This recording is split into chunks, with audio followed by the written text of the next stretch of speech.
se igra, nek se pjeva, nek kolo zasvira. Dočekala majka da oženi sina. Nek se igra, nek se pjeva, nek kolo zasvira. Dočekala babo da oženi sina. Evo ide nevjesta, prelijepa je zaista. Na njoj je vječanica, izgleda ko kraljica.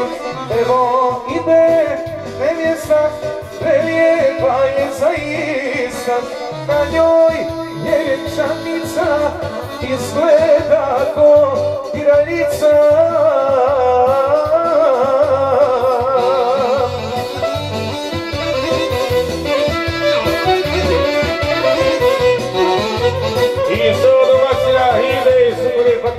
Za njihove mladence, Ahmeda i Merimu, za Sebesice, za prijatelje, za sina Eldina i svo društvo.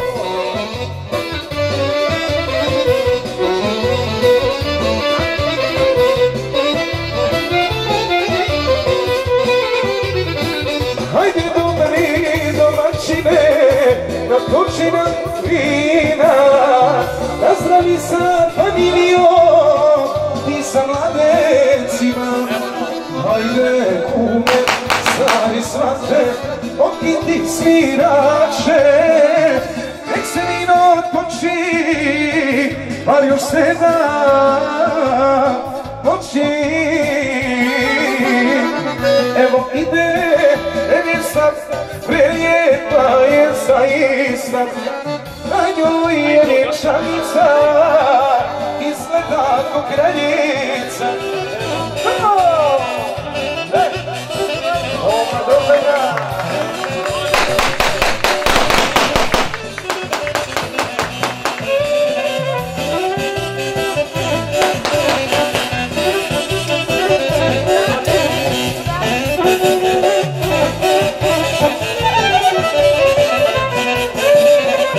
Evo ide nevjesta, prelijepa je zaista. Na njoj je vječanica, izgleda ko kraljica. Evo ide nevjesta, prelijepa je zaista. Na njoj je vječanica, izgleda ko kraljica.